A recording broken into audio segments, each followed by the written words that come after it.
Bonjour à tous, Bonjour à tous. merci de nous avoir rejoints pour ce webinaire.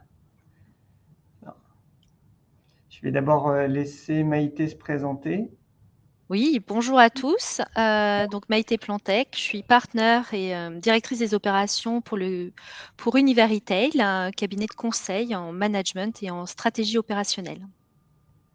Ok, donc moi je suis Stéphane Bobo, je suis le président du groupe Innovate, qui est un groupe de distribution de produits connectés, qui réalise un peu plus de 300 millions d'euros de chiffre d'affaires sur la distribution de produits. Et il y a quelques années, j'ai initié un projet qui s'appelle Top Coach, dont je suis le fondateur et animateur aujourd'hui, pour accompagner la formation des vendeurs sur le lieu de vente et pour faire face à cette innovation permanente de produits, donc être capable de les accompagner avec des outils d'aide à la vente auprès des consommateurs. Et donc, ce matin, on va vous parler de ces sujets de la relation client grâce à ce fameux vendeur connecté. Tout à fait. Donc ce matin, on va donc parler effectivement d'expérience client, de Figital et de stratégie in-store. Et du coup, avant de commencer, on avait quelques chiffres à partager avec vous, qui sont assez parlants. On sait aujourd'hui que 64% des clients considèrent que l'expérience client est plus importante que le prix. Voilà, deuxième chiffre aussi très intéressant, 52% des consommateurs déclarent avoir effectué un achat additionnel auprès d'une entreprise dans laquelle ils ont reçu une expérience du service client qui est positif. Et donc, ça souligne à quel point on a une fidélité de la part des consommateurs dès lors qu'on arrive à établir ce lien, qu'on arrive à apporter du conseil additionnel. Et c'est là où le point de vente physique a aussi des vrais atouts parce qu'on peut arriver à déployer justement cette approche de service client qui peut manquer parfois sur Internet.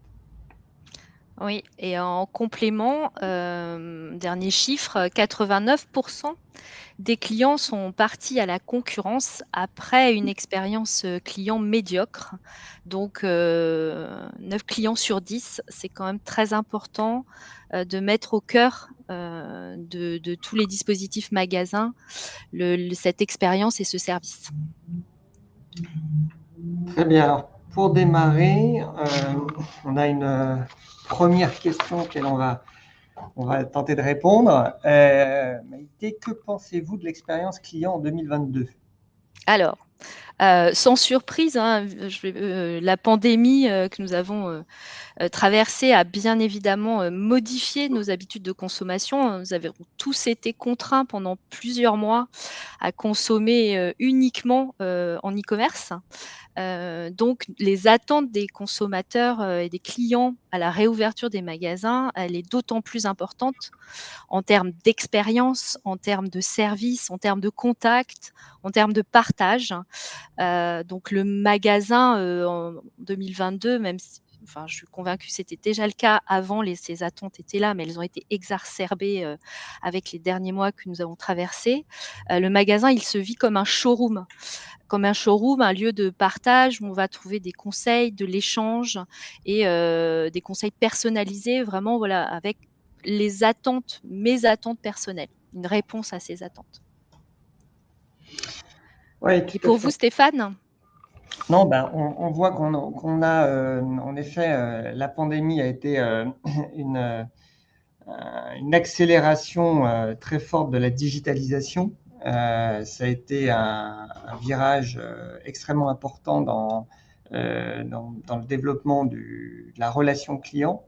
Et donc, je pense qu'on a modifié maintenant un peu en profondeur les modes de consommation de nos clients, qui n'hésitent plus à avoir cette première approche en ligne, de créer de l'interactivité avec des vendeurs en magasin. Donc, on a vu l'émergence de beaucoup d'initiatives en retail, comme le live streaming, mais également aussi le fait que des vendeurs en magasin peuvent directement interagir avec des clients chez eux à distance avec leur smartphone. Donc, on voit que cette digitalisation qui a été accélérée depuis la pandémie devient une vraie réalité dans l'expérience client 2022 et que maintenant, on met à contribution en effet les vendeurs avec ces nouveaux outils afin de créer beaucoup plus d'interactivité avec le consommateur qui a gardé des habitudes de consultation, voire de consommation online, mais sur lequel on se doit d'apporter justement une expérience enrichie avec de l'humain, avec des interactions, avec du conseil. Et donc là, le digital joue un rôle extrêmement important pour enrichir cette expérience client. Alors, la question qui vient naturellement ensuite, c'est comment s'adapter au nouveau rôle du vendeur? Alors, le vendeur, il a complètement changé de rôle, je dirais, par rapport à celui qu'on connaissait par le passé. Aujourd'hui, on voit bien que les clients sont en attente d'expertise. Ils attendent du vendeur pas simplement de savoir où se trouve le rayon téléphonie ou le rayon du bien-être, mais vraiment d'apporter une valeur ajoutée et d'être un véritable expert, voire parfois un ambassadeur de marque. Il y a des liens de plus en plus forts qui s'établissent entre les marques qui sont présentes dans toutes ces enseignes et les vendeurs, sur lesquels on cherche de plus en plus, en tout cas les marques, à essayer de créer des véritables ambassadeurs.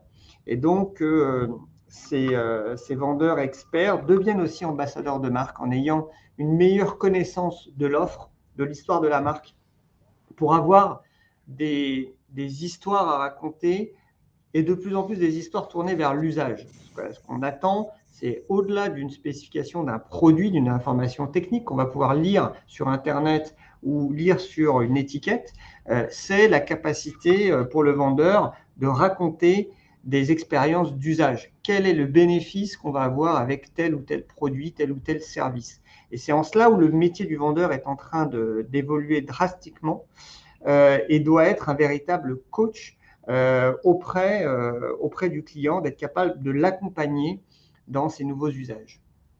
Mmh.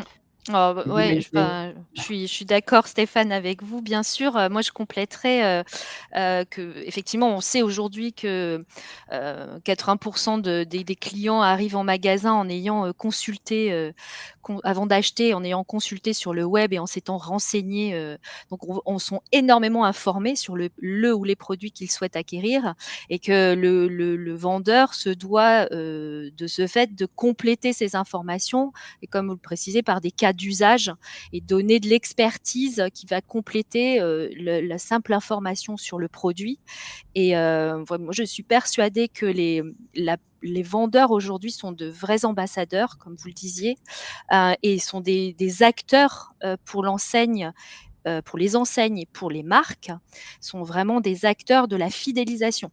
On sait, comme c'est compliqué, à l'ère de l'e-commerce de fidéliser, les clients puisque il y a une volatilité importante et donc le vendeur va être vraiment, acteur de cette fidélisation puisque, il va apporter ce contenu, cette expertise, ce conseil personnalisé et encore un chiffre, parce que c'est quand même intéressant d'appuyer tout ça par des chiffres.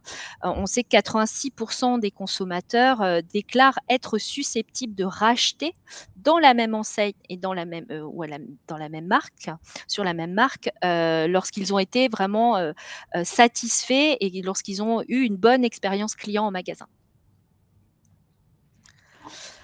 Alors tout ça évidemment, s'accompagne d'outils digitaux donc quels sont les outils qui accompagnent cette transformation, dans les magasins? alors, ces outils sont nombreux, ils sont variés. On voit émerger en effet les tablettes, les smartphones qui deviennent une extension naturelle du vendeur. Aujourd'hui, son meilleur compagnon, ce sont ces outils qui lui permettent d'accéder à de l'information complémentaire, enrichie. C'est entre autres une des solutions qu'on développe au sein de Top Coach, c'est ce compagnon digital, hein, la capacité de former, d'éduquer le vendeur sur toute une offre de produits via des vidéos, via des fiches produits enrichies et des quiz pour valider ses connaissances. Mais on a aussi des solutions sur le lieu de vente, hein, qu'on voit de plus en plus se développer, des QR codes par exemple. On a pris l'habitude de flasher maintenant ces QR codes un peu partout au restaurant pour accéder au menu. Et ben, dans un magasin, on va aussi pouvoir flasher ces QR codes pour avoir une expérience enrichie sur l'offre produit. On a aussi d'autres manières aujourd'hui de théâtraliser ces produits, hein. On parlait des live shopping. On voit que c'est une mode qui nous est arrivée d'Asie. Avec la tendance TikTok, mais aujourd'hui, je dirais que le retail est en train de s'installer sur ces modes de présentation, hein, aussi, avec des véritables shows dans lesquels on va avoir des animateurs, mais aussi des vendeurs qui vont se mettre en scène pour pouvoir présenter, animer, démontrer ces produits. Voilà. Donc, c'est une nouvelle des nouveaux équipements, des nouvelles installations. Donc, les magasins se transforment en studio télé de manière extrêmement simple, hein, avec un smartphone, un peu d'éclairage, un bon micro, et on peut interagir avec sa communauté de clients. Ouais, bah, oui, tout à fait. Le live shopping, ça se développe énormément et donc là, on est vraiment sur le rôle de l'ambassadeur, ambassadeur de marque. Il y a également tout ce qui est prise de rendez-vous, slash personal shopper, pour certaines enseignes. Donc ça, c'est vraiment ça rejoint ce qu'on disait précédemment sur le rôle du vendeur comme ambassadeur. Et c'est vrai que ces outils, ils ont une place centrale, dans la transformation de ce parcours client qui est beaucoup plus axé sur l'expérientiel et le serviciel, hein. Donc évidemment, en apportant du contenu, comme vous le signaliez, en apportant de la formation, mais également en permettant de dégager, du temps, puisque les outils vont aussi permettre aux vendeurs enfin, leur permettre de faciliter certaines tâches ou sur lesquelles il y a une faible valeur ajoutée de leur expertise, comme les réassorts, comme, les inventaires et du coup, ce temps dégagé va être alloué au service client, à la relation client et replacer vraiment au cœur, de ce parcours le vendeur en tant qu'ambassadeur. Tout à fait. Alors, comment les outils digitaux contribuent-ils à la performance commerciale?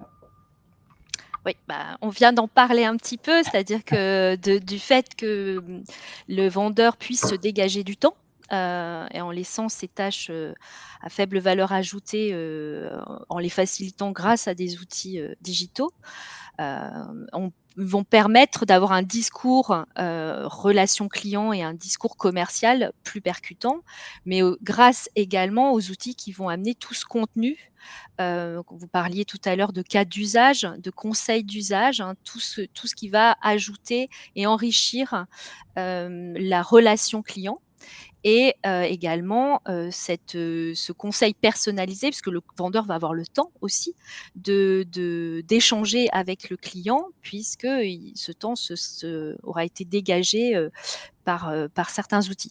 L'autre point également, c'est l'élargissement de gamme, puisque certains outils vont permettre d'avoir accès à une gamme beaucoup plus large qu'en magasin, en donnant accès à des marketplaces ou à site e-commerce de la marque ou de l'enseigne et faciliter, le comparatif ou enrichir l'expérience du client puisque le vendeur pourra également lui apporter, des informations sur des produits qui ne seront pas présents physiquement.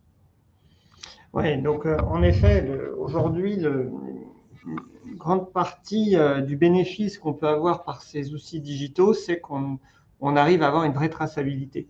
Donc, on arrive à relier de plus en plus l'implication d'outils digitaux dans la performance commerciale, dans les taux de conversion qu'on va avoir aussi bien online que offline.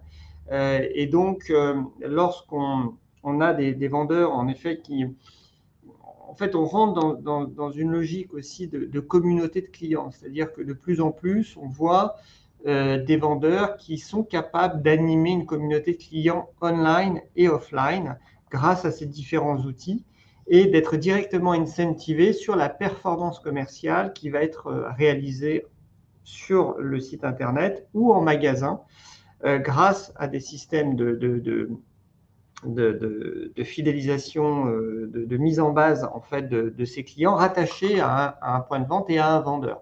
Donc il y a de plus en plus de liens entre outils digitaux et performance commerciale qu'on arrive à suivre, à traquer. Typiquement, dans la formation des vendeurs, on a de plus en plus de business case dans lequel on va regarder dans quelle mesure la formation d'un vendeur sur un magasin va impacter les ventes versus les magasins qui ne se sont pas formés. Et donc, on a de plus en plus de cas clients qu'on démarre de cette manière-là. Donc, de pouvoir se dire, OK, on va prendre un échantillon de vendeurs, on va les former pendant une période donnée de 3 mois avec les outils Top Coach. Et puis, on va comparer les ventes versus d'autres magasins qui n'ont pas l'outil. Et on va suivre à quelle mesure on a cette performance commerciale. Et généralement, les résultats sont très surprenants, très rapides. Et donc, on a cette corrélation directe du digital versus la performance commerciale en suivant au jour le jour les indicateurs de formation et de vente. Alors, super intéressant tout ce que venait de dire Stéphane. Du coup, la question que je me pose, c'est quel est votre plus grand succès? Alors, on en a plusieurs. Pour en donner quelques exemples, sur Top Coach, on a eu l'opportunité de travailler très tôt avec le groupe Orange sur la formation des vendeurs, justement, sur l'offre de terminaux, d'accessoires, d'objets connectés, qui sont des offres de plus en plus complexes parce qu'on a une multitude de produits qui sortent très régulièrement et un vrai challenge d'arriver à former en même temps l'ensemble de ces vendeurs sur cette offre de produits. Parce que souvent, la formation était jusqu'à présent plutôt réservée à des métiers plutôt RH. Le métier de Top Coach, c'est vraiment d'adapter ces outils-là à l'information produit. Comment le vendeur va avoir ce compagnon digital avec lui pour l'informer, l'éduquer sur ces nouveaux produits. Et donc, Orange est un très bon cas pour nous parce qu'on a pu démontrer à quel point la solution Top Coach améliorait la performance de vente de l'ordre de plus 30% sur des produits comme les objets connectés ou les produits audio qui étaient souvent moins bien adressés par les vendeurs qui se concentraient plutôt sur les offres d'abonnement. Mais on a aussi un autre exemple qui est très bien avec Système U dans la grande distribution où on adresse aujourd'hui la formation de l'ensemble de l'offre hors alimentaire. Donc, c'est très, très large. On va jusqu'aux gros électroménagers, les télés, et ainsi de suite. Donc, un spectre très important. Et donc, c'était aussi, ça va faire plus de 3 ans maintenant qu'on assure la formation de l'ensemble des vendeurs sur toutes ces catégories produits avec des performances qui ont pu être démontrées. Donc, c'est je dirais, une success story pour nous avec Système U qui s'inscrit dans la durée. Et vous, Maïté? Alors, je regarde parce qu'il y a une question de Sonia, donc j'espère que ce que vous venez de raconter répond en partie à sa question. La question était: «Avez-vous la possibilité de donner un exemple concret d'expérience client améliorée au travers d'un outil digital en magasin et à disposition d'un vendeur?» Donc les 2 exemples que vient de donner Stéphane. Nous, en tant que cabinet de conseil, on a accompagné un grand acteur de la grande distribution alimentaire pour mettre en place une tablette vendeur en magasin, afin d'élargir la gamme. Donc c'est l'exemple j'en parlais précédemment.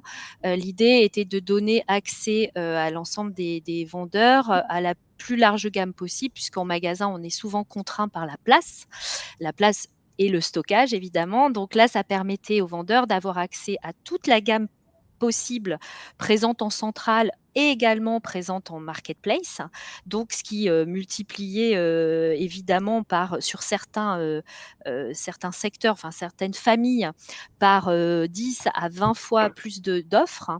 Et donc, l'accompagnement par rapport à cette tablette était également de permettre aux vendeurs d'aller jusqu'à la concrétisation de la vente, donc avec le contenu dont vous parliez, Stéphane, qui est très important. Et donc ça, c'est vraiment un exemple concret de ce que ça a pu ouvrir comme possibilité. On parlait de performance commerciale précédemment, c'est tout à fait en lien.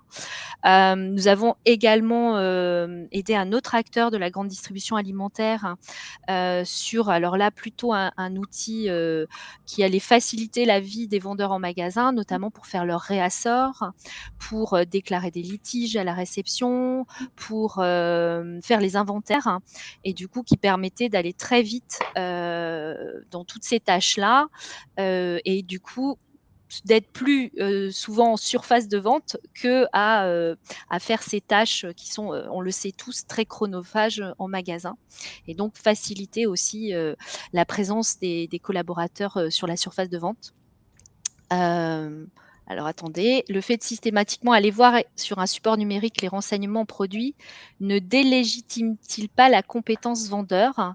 Alors ça, je laisserai Stéphane répondre. Moi, j'ai mon avis et je dirais non, parce que justement, ce qu'on disait précédemment, le client arrivant déjà très informé par le web sur les produits, et moi, j'ai constaté parfois des vendeurs qui prenaient le portable du client pour reprendre les informations produits qui étaient sur le portable du client. Donc, moi, je pense sincèrement que ça ne le délégitime pas, ça lui donne d'autant plus de légitimité, au contraire, par rapport au client qui arrive surinformé, et ça peut compléter, et là où il va donner son expertise, ça sera vraiment sur des cas concrets d'usage, on parlait de showroom tout à l'heure, de démonstration. Mais je pense que Stéphane, vous avez un avis sur cette question également. Oui, tout à fait. Enfin, c'est vrai que c'est souvent une première interrogation qu'on peut avoir, c'est est-ce que finalement, lorsqu'on voit un vendeur aller sur Internet, ça te délégitime un peu. Là, l'idée, c'est quand même, au-delà d'aller sur Google, ça va être de lui donner accès à une information très enrichie, qualifiée, sur lequel il va pouvoir la partager avec le consommateur sur le lieu de vente. Donc, c'est important que le digital s'intègre parfaitement, je dirais, dans le flux physique, hein, dans l'échange avec le consommateur. Pour vous donner certains exemples, nous, on réalise des vidéos, hein, parce que le format vidéo est celui qui est le plus ludique pour faire passer de l'information produit, de la démonstration. Et ben, on a souvent le cas où en fait, les vendeurs utilisent ces vidéos pour expliquer le produit, pour les montrer directement auprès du consommateur. Et donc, c'est extrêmement bénéfique parce que l'information, elle est qualifiée. C'est pas une publicité, c'est pas non plus un contenu qu'on va trouver sur Internet, c'est une vidéo d'information produit qui est validée par l'enseigne et par la marque et qui répond aux points clés.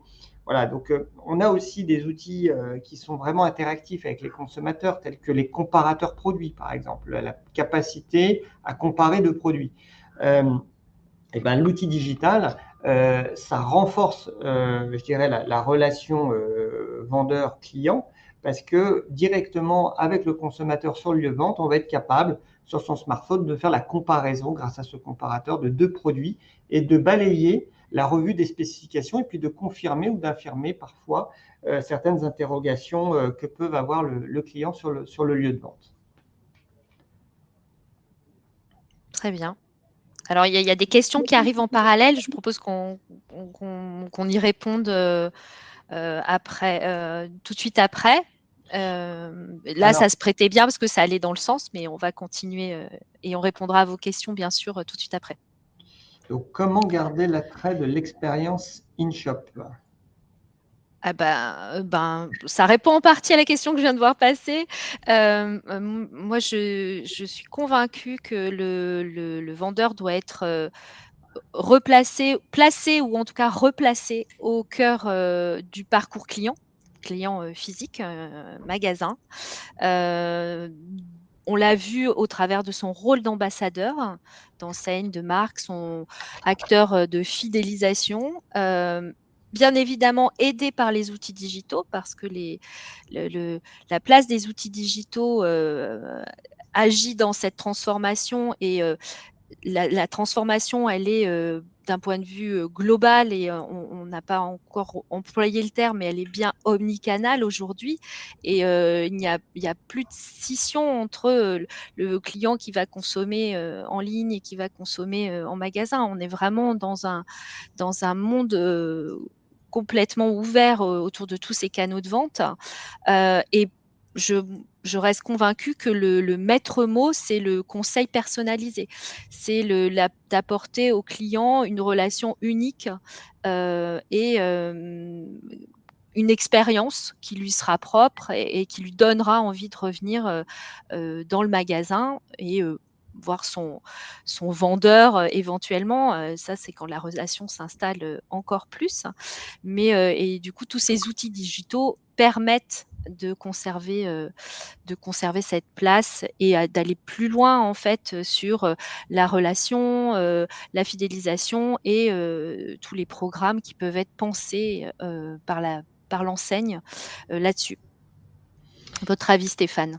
Tout à fait. Enfin, en effet, lorsqu'on parle d'expérience en magasin, c'est de créer des lieux de démonstration, avoir la capacité aussi pour les magasins de recréer justement du toucher, de pouvoir théâtraliser les produits, les mettre en situation, arriver à rendre le consommateur acteur justement de l'offre en lui permettant d'utiliser les produits.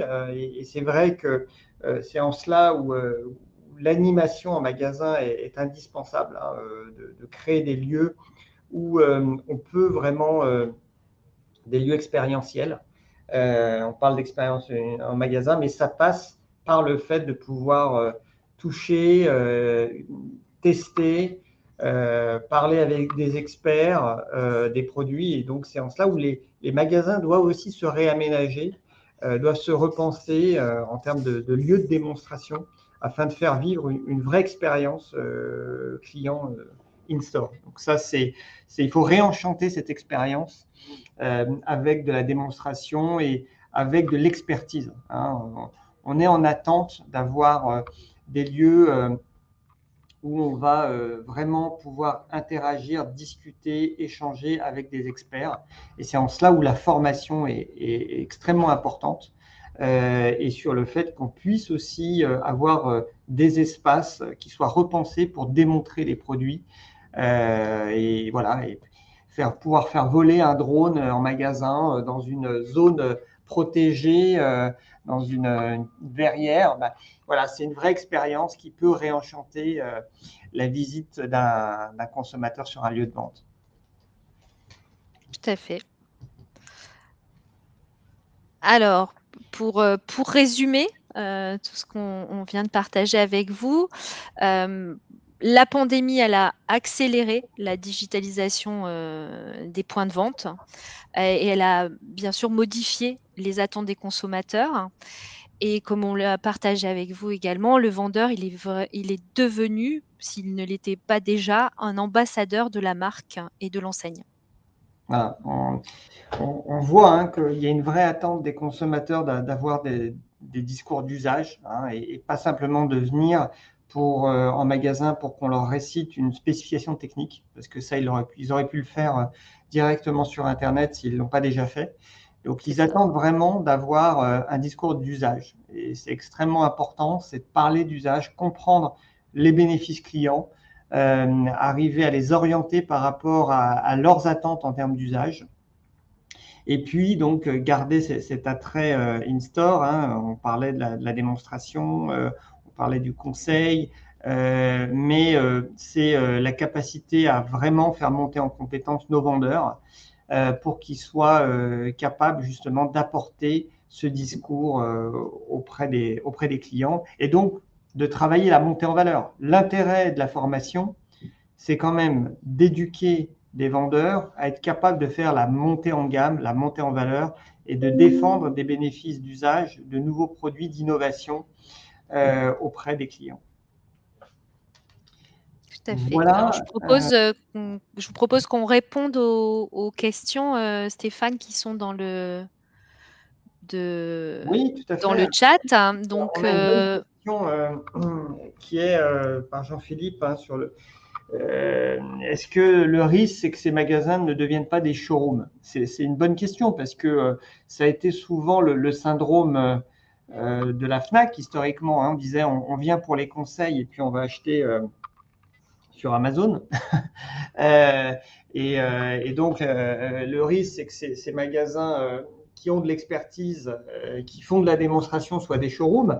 Mais c'est là où cette offre d'expérience doit être complétée par du service. Et on voit aujourd'hui des grandes enseignes, je citais Fnac Darty, mais d'autres également, qui investissent énormément sur des contrats d'assistance, des contrats de service, des assurances, afin d'accompagner, de fidéliser le client. Et l'idée, c'est une fois qu'on a la chance que le client soit rentré en magasin, il faut le garder, il faut être capable de le séduire, de lui raconter justement, de démontrer l'expertise, le conseil, et puis ensuite de l'accompagner avec des services à valeur ajoutée.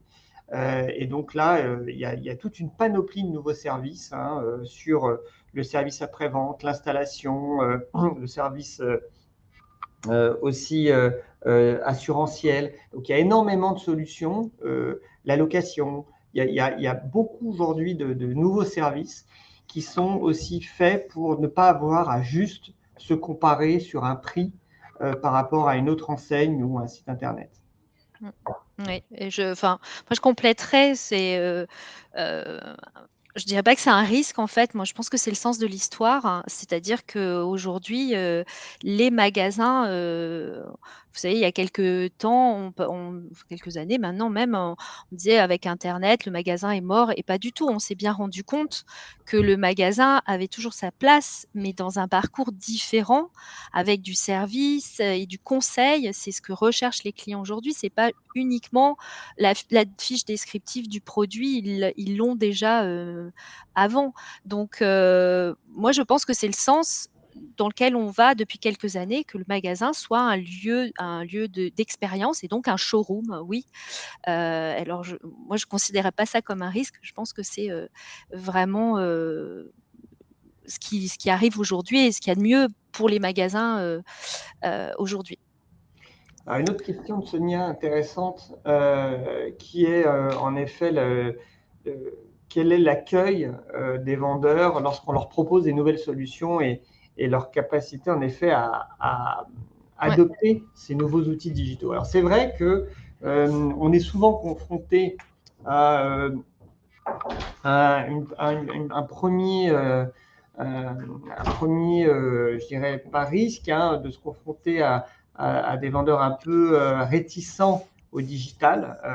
Oui. On l'a eu parfois au départ, un peu d'appréhension. Et puis finalement, lorsqu'ils s'aperçoivent que ces solutions leur apportent un vrai bénéfice, mais c'est très rapide, on se rend compte très vite de l'adoption de ces outils parce qu'on est sur des solutions digitales qui ressemblent de plus en plus à des applications grand public telles que Instagram, telles que WhatsApp et Facebook, des choses en fait finalement sur lesquelles tous les vendeurs utilisent dans leur quotidien généralement avec leur propre smartphone. Et donc, pour vous donner l'exemple de l'application Top Coach, c'est une application qui a été pensée de manière entièrement gamifiée, avec un système de jeu où on gagne des points, on tourne une roue tous les jours, roue de la fortune, pour voir est-ce qu'on va avoir un challenge.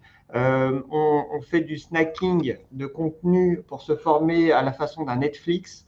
On répond à des quiz de manière extrêmement ludique. Donc en fait, voilà, il y a un gros travail de la part des éditeurs sur ces solutions-là pour les rendre en effet les plus faciles, les plus abordables et le plus simple possible pour que les utilisateurs, les vendeurs puissent les appréhender, les utiliser dans leur quotidien. Alors moi je compléterais, hein, puisque en tant que cabinet de conseil, on intervient vraiment pour accompagner, les enseignes et les marques, sur l'adoption justement de ces nouvelles solutions, nouveaux designs donc on a une grosse partie d'accompagnement au changement, mais oui, la ça c'est humain, on est tous pareils, il y a d'abord la résistance au changement parce que on a toujours fait comme ça, donc ça perturbe forcément, les process qui sont installés, donc ça s'accompagne, mais généralement, c'est très vite adopté parce que justement, il y a, ça facilite, la vie, ça fait gagner du temps. Souvent, enfin moi j'ai déjà entendu des vendeurs me dire: «Bah, au moins je serai moins dépassée parce que des fois le client il en sait plus que moi sur le produit». Voilà donc généralement, la première réaction peut être la résistance au changement, mais parce que ça voilà, ça modifie leur habitude de fonctionnement et les process qui sont mis en magasin. Mais on est là aussi pour les accompagner, pour que cette transformation, elle soit positive à tous les niveaux. Bien évidemment pour la force de vente, pour l'enseigne, mais également qu'elle soit positive dans l'expérience client. Alors, une autre question d'Églantine sur comment faites-vous pour que la formation soit engageante pour les vendeurs? Ben justement, c'est de la rendre basée sur le volontariat.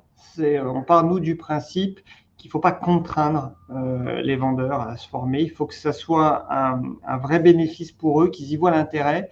Et c'est pour ça qu'on a choisi l'axe de la gamification, le fait de pouvoir apprendre en s'amusant avec des mécaniques de points, des mécaniques de challenge, où ils vont pouvoir faire des battles entre eux, des battles entre boutiques. Et c'est ce qui fait que finalement, on a le meilleur niveau d'engagement de la part des vendeurs. C'est que c'est basé sur le volontariat et sur le fait que l'application soit fun, simple, ludique à utiliser. Alors je vois que Jean-Philippe avait rajouté, par rapport au magasin qui devient un showroom, c'est donc quelque part un début de mutation de multicanal au global canal, oui, enfin, un début, on est dedans, hein, on parlait d'omnicanal, effectivement, c'est, vraiment cette transformation, qu'on est en train de vivre, avec, les magasins comme un showroom, effectivement. Alors je ne sais pas si vous avez d'autres questions?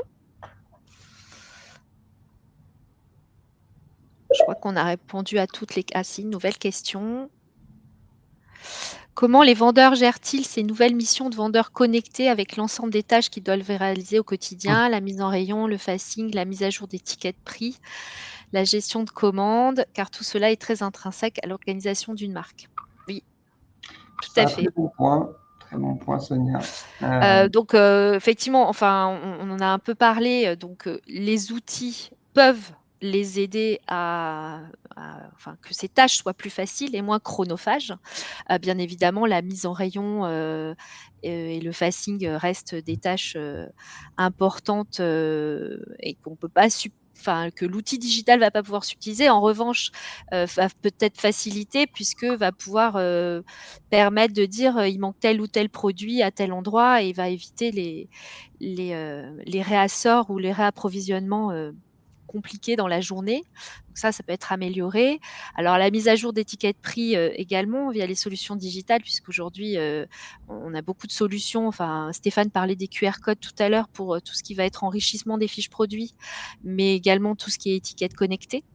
Donc voilà, c'est des solutions aussi qui peuvent libérer du temps, aux vendeurs et sur la gestion de commandes, il existe aussi des solutions aujourd'hui, qui peuvent permettre de faire, plus finement des prévisions de vente, et de peut-être faciliter. Mais enfin, je suis d'accord avec vous Sonia, heu, ça demande de l'accompagnement, ça demande, quand on implémente des nouvelles solutions, il y a forcément des impacts sur les organisations et sur les process et donc c'est important, encore une fois, hein, toute cette transformation, elle doit s'inscrire dans une stratégie, globale et omnicanale de la marque et de l'enseigne et donc c'est important de prendre en compte tous ces points-là et d'aller, dans l'accompagnement et du coup la formation dont parlait Stéphane est un point très très important. Je vous laisse compléter, Stéphane, sur cette question. Oui, non, mais c'est un très bon point.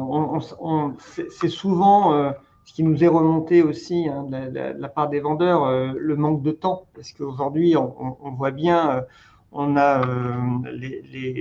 vendeurs sont multitâches, on leur demande énormément de choses.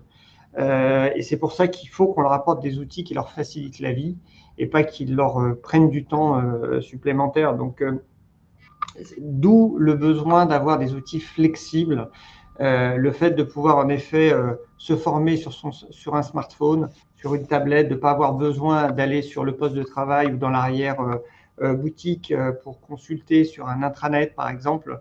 Donc c'est tout l'intérêt de ces nouvelles solutions digitales en mobilité, c'est d'avoir des outils qui soient flexibles avec le minimum de contraintes et le maximum de flexibilité pour les vendeurs, pour les aider dans leurs tâches qui sont nombreuses. Alors, il y a une question aussi de Anis. Pouvez-vous citer quelques outils de digitalisation type CRM, site réseau? Alors, ça me gênerait de citer des outils, parce qu'il faudrait que je les cite tous du coup. Type CRM, je suppose que vous parlez d'embasement client peut-être ou d'app de clienteling. Donc, il y a des choses qui existent, qui sont très facilement développables aussi en custom. Je pourrais vous en citer, mais je préférais le faire en one-to-one éventuellement parce que en tant que cabinet de conseil, on est agnostique de solutions et on travaille avec toutes les solutions et je voudrais pas en favoriser une plus qu'une autre. Alors, je ne sais pas, Stéphane, si à Alors, part Topcoach, bien évidemment, hein, puisque c'est là, un on est peu là ça, aussi. on fait pas l'ensemble des solutions, mais en effet, je pense que ce serait intéressant de vous faire partager peut-être quelques listes Oui, tout à qu'on peut fait. avoir Parce par ailleurs. que vous avez des solutions qui sont vraiment omnicanal aujourd'hui et qui vont vous proposer à la fois un front, mais également tout ce qui va permettre d'opérer le back, que ce soit avec une brique OMS pour faire de l'order in store ou du ship from store. Et du coup, l'élargissement de gamme dont on parlait tout à l'heure, proposé aux clients, va être facilité par ces outils-là. Il y a plusieurs solutions qui proposent ça, mais je serais ravie de partager ça avec vous. Ok, mais écoutez, je pense qu'on a Est-ce fait qu'il reste des questions? Non, je ne crois pas. Alors nous, on en avait une en fait avec Stéphane. Je ne sais pas si vous souhaitez répondre sur le chat ou dans le chat. C'était pour vous justement, par rapport à votre participation ce matin, la stratégie qui vous paraît la plus efficace pour garder cet attrait in-store, hein. Donc si vous avez des commentaires et des réponses, ça nous intéresse. Donc voilà, si vous avez un preneur de peu de toutes temps les pour... bonnes idées. Exactement. Donc dans le chat, si vous voulez mettre quelques commentaires, ben voilà. Ok. Bon, en tout cas, merci beaucoup pour votre participation. Vous aurez bien sûr accès au replay. Un mail vous sera envoyé avec le replay tout de suite après la fin de ce webinaire. En tout cas, avec Stéphane, on a pris plaisir à préparer ce webinaire et j'espère que c'était le cas et que vous avez apprécié les échanges qu'on a pu avoir. Merci à tous, hein, et pour votre participation. Et puis voilà, ravi d'avoir échangé avec Maïté ce matin sur cette belle thématique de l'expérience des vendeurs in-store. Merci beaucoup. Au revoir. Merci.